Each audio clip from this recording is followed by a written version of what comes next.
سے کچھ باتیں جو کہ ہمارے لیے سمجھنا بہت ضروری ہیں۔ طہارت اور پاکیزگی دو قسم کی ہے، ایک جسمانی ظاہری لباس کی پاکیزگی اور ایک روحانی قلبی یعنی روح اور دل کی پاکیزگی۔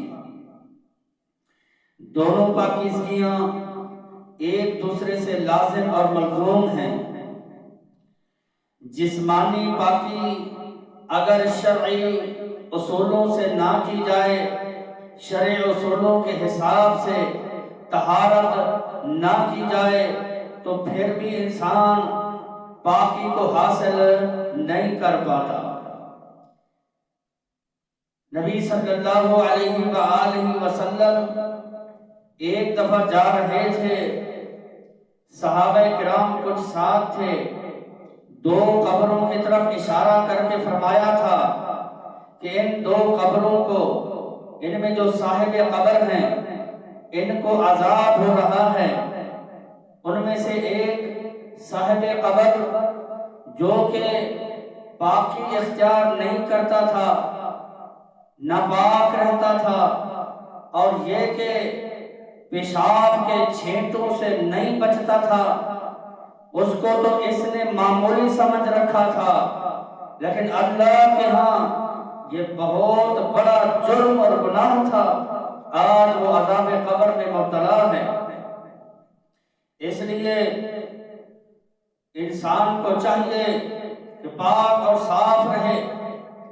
ظاہری طور پر جس طرح لباس کو پاک رکھتا ہے، اگر اس پر کوئی دھبا لگ جائے تو فوری طور پر اس کو صاف کرتا ہے، لباس بدلتا ہے، اسی طریقے سے انسان کو چاہیے کہ روحانی اور قلبی پاکی اور طہارت کو بھی حاصل کرے۔ اگر پاکی روحانی نہیں ہے، اگر دل پاک اور صاف نہیں ہے تو پھر اس کی ظاہری پاکی اور صافی اور اس کی طہارت اس کو فائدہ نہیں پہنچائے گی۔ ویسے تو لباس کو اچھا پہن لے گا، مہنگے سے مہنگا لباس پہن لے گا، اگر دل پاک نہیں ہے تو بتائیں کہ اس کی طہارت اور اس کا لباس کو اچھا کرنا ظاہری طور پر تو ٹھیک ہے، ہاں لباس کو صاف ستھرا رکھنا، طہارت حاصل کرنا یہ شریعت کا عین تقاضا ہے، لیکن مطلوب یہ ہے کہ ہم اپنی روح اور دل کو پاک رکھیں۔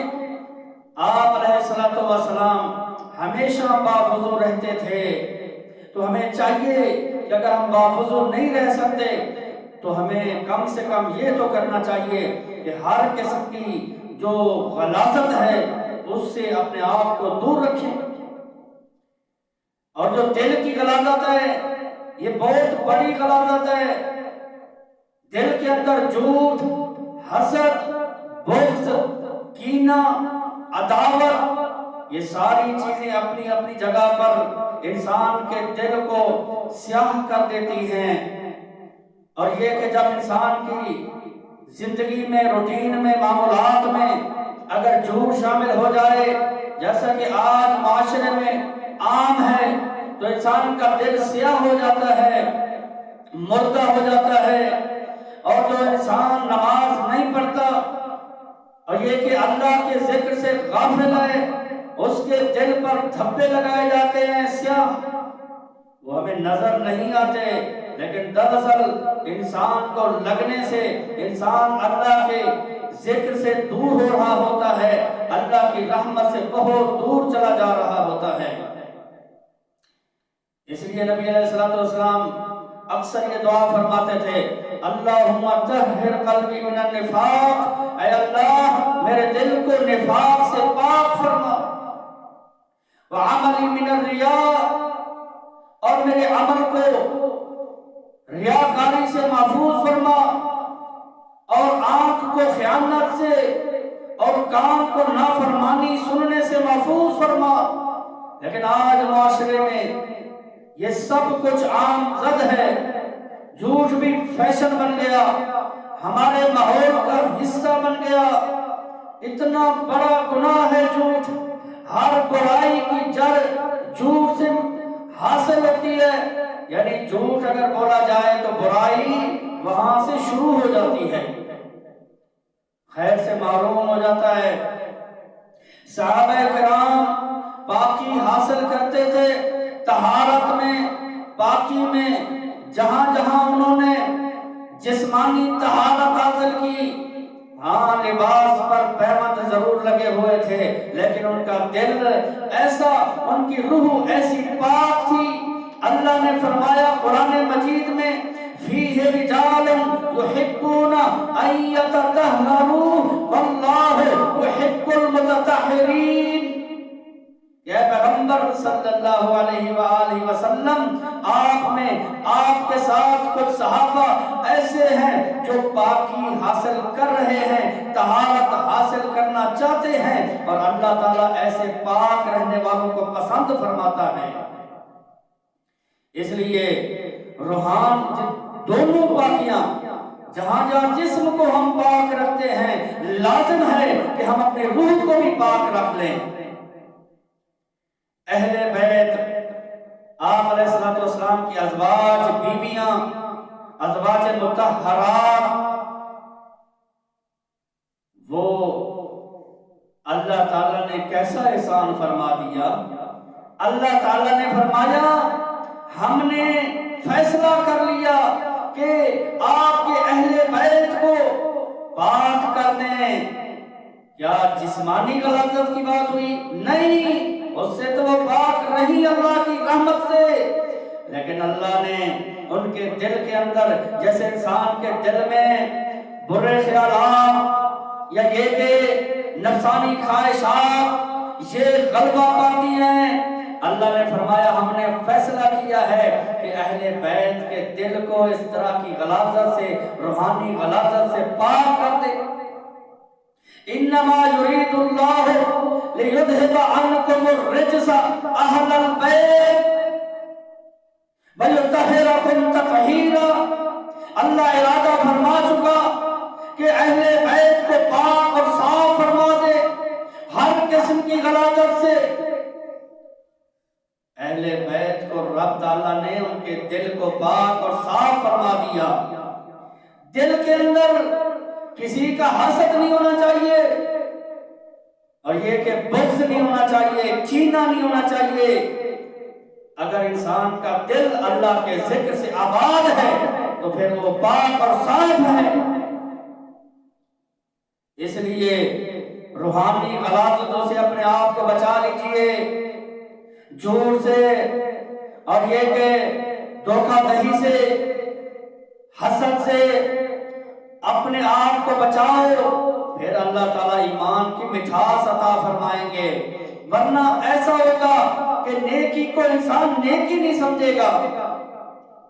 جب دل پر مہریں لگ جائیں، دل پر مہریں لگتی ہیں، دھبے لگتے ہیں، پڑھیے قرآن مجید، اللہ کی کلام گواہی دیتی ہے کہ اللہ تعالیٰ ختم اللہ علی قلوبہم وعلی سمعہم وعلی ابصارہم غشاوہ، کہ اللہ دلوں پر مہریں لگاتا ہے، دھبے لگاتا ہے۔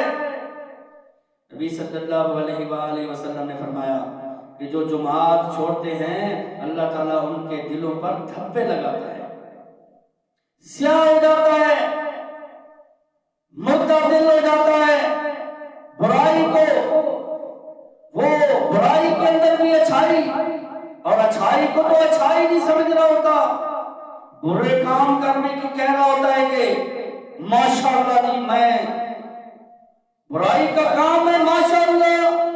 بدبختی یہ ہے، حالانکہ استغفار حضرت عبداللہ بن مسعود رضی اللہ تعالی عنہ بیان فرماتے ہیں، آپ علیہ السلام نے فرمایا کہ دل کے اندر دو قسم کے خیالات پیدا ہوتے ہیں، برے بھی اچھے بھی۔ اچھے جو سوچ ہے، نیت ہے، وہ اللہ کی طرف سے ہے۔ برے خیالات شیطان ڈالتا ہے، توہمات ڈالتا ہے، خیالات پیدا کرتا ہے، اور جو نفس کا فرما بردار ہے، خواہشات کے پیچھے بھاگنے والا ہے، وہ برائی کے اپنے دل کو برائی میں راغب کر دیتا ہے۔ اور اگر اللہ کی طرف جڑنے والا، اس لیے تو میں اکثر کہا کرتا ہوں کہ اللہ کا خوف روح کی غذا ہے۔ اللہ کا خوف، اللہ کا ڈر کہ اللہ ہر حال میں دیکھ رہا ہے، ہر آن دیکھ رہا ہے۔ اس لیے جب اللہ کا ڈر دل میں آ جائے تو روح نور سے بھر جاتی ہے۔ اگر اس دل سے ڈر نکل جائے، روح ناپاک ہو جاتی ہے، گناہوں کی طرف مائل ہو جاتی ہے، پراگندہ ہو جاتی ہے۔ اس لیے روح کو اگر پاک رکھنا ہے تو اللہ کا ڈر پیدا کرنا ہوگا۔ اگر اللہ کا ڈر پیدا ہو جائے پھر جھوٹ سے بھی بندہ بچ جائے گا۔ بنیاد ہے، بیس ہے اللہ کا ڈر۔ پھر روح اللہ کے ذکر کو طلب کرے گی۔ پھر اگر انسان کو سکون پانا ہوگا تو پھر اللہ کے ذکر کی طرف جائے گا۔ لیکن اگر انسان کا دل بدبخت ہو چکا ہو تو پھر وہ سکون حاصل کرنے کے لیے موسیقی کا سہارا لے گا۔ موسیقی کو سن کر کہے گا جی کچھ سکون آ گیا۔ یہ بدبختی ہے۔ جس کے دل میں یہ بیماریاں نہیں ہیں جو میں نے بتائیں، پھر اس کا دل پاک ہو جاتا ہے۔ الا بذکر اللہ تطمئن القلوب، خبردار اللہ کے ذکر سے دلوں کو اطمینان ملتا ہے۔ تو نہیں ملتا تو پھر آپ سوچئے کہ آپ اللہ سے کب جڑے ہیں، علاج کر رہے ہیں۔ اس لیے انسان کو چاہیے انسان اپنے آپ کو پاک اور صاف رکھے، طہارت میں رکھے، ناپاکی سے بچ جائے، جسم کو بھی روح کو بھی پاک کر لے انشاءاللہ۔ اور سمجھیے انشاءاللہ اللہ پاک کرے گا۔ اور ہم گندے برتن میں پاک چیز نہیں ڈالتے۔